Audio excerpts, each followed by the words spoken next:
We're all trying to overcome laziness. It's that feeling of being stuck, of knowing what you should do, but just not doing it. But what if the answer wasn't some new productivity hack, but wisdom from thousands of years ago? Well, that's what we're doing today. We're diving into the Book of Proverbs to find some timeless, practical advice on how to get moving. And it all kicks off with this. A pretty strange question, right? What in the world can a tiny six-legged insect teach us about hitting our goals and being productive? Just keep that question in the back of your mind because this little creature is about to give us a masterclass. Okay, so first things first, if you want to solve a problem, you gotta understand it.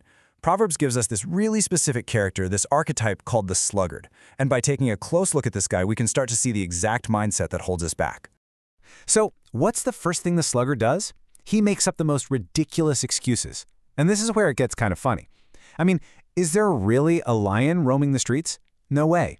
It's a massive exaggeration, designed to make staying inside and doing nothing sound like a reasonable choice. It's basically the ancient version of saying, I can't go to the gym. Traffic might be a little bad. And then there's this image, which is just, wow. It perfectly shows the second trait, total paralysis. Think about it. He's done the hard part. He's reached for the food, but he can't even finish that last simple motion. It shows that laziness isn't just about not starting things, it's about the failure to follow through on even the most basic, essential tasks. So let's put a name to it. The original Hebrew word is atzel. And this isn't just somebody who likes to chill out on the weekend. No, this describes a person whose whole vibe is sluggish. They rest way too much, and they're experts at building these elaborate justifications for why they're not doing anything. Getting this mindset is really the key to starting to change it. All right, so we've seen the mindset. But what happens if you stay that way? Well, Proverbs is incredibly blunt about the consequences. This isn't just about feeling a little unmotivated. We're talking about real, tangible, negative effects on your life. And wow, this slide just lays it all out, doesn't it? Look at the direct cause and effect here. A little extra sleep? Bam! Poverty shows up out of nowhere, like a thief. Doing nothing? You're going to go hungry. And this one's huge. Just talking about all the work you're going to do?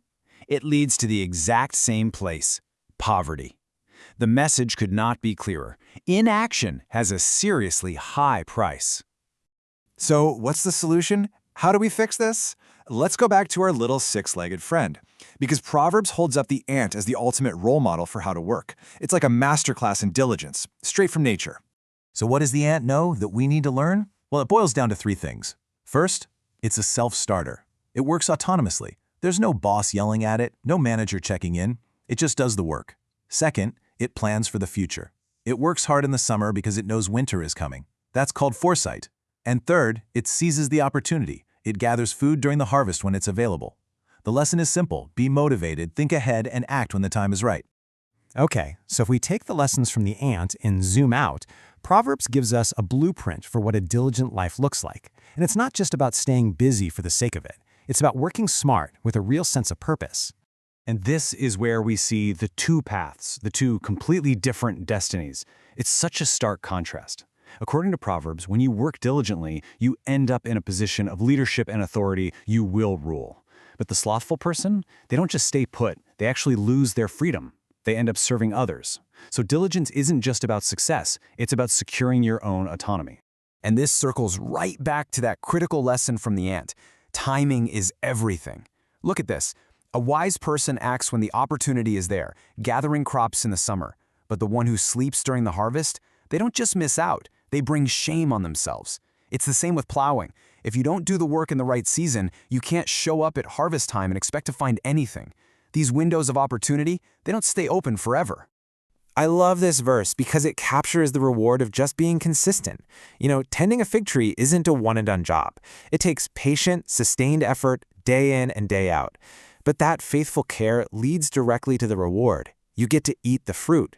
The principle is universal. Whether you're tending a tree, a project at work, or a relationship, that consistent, careful effort is what produces real results. So let's bring it all home. Where do these two paths ultimately lead? Proverbs paints a really vivid picture of the final score, the ultimate rewards that come from choosing diligence over inaction. When it comes to the bottom line, financially speaking, it doesn't get much more direct than this. A lazy hand, a lazy approach to your work leads to poverty. But a diligent hand, a committed approach, leads to wealth. It's not a complicated formula. It's presented as a fundamental law of effort and reward. And when you look at the whole picture, it's about so much more than just money. The diligent person earns respect and influence. They get so good at what they do, they stand before kings. Their life is defined by abundance, by plenty. And the sluggard? Their fate is just the polar opposite: poverty, hunger, and shame. It's like they're living in two completely different worlds. So, you see, this ancient wisdom is anything but outdated. It's a real, practical game plan. It tells us to be self-starters, to plan ahead, and to consistently show up for our responsibilities. And that leaves us with one final, pretty personal question to think about. If your life is a field, what part of it needs your attention, your diligent work, starting today?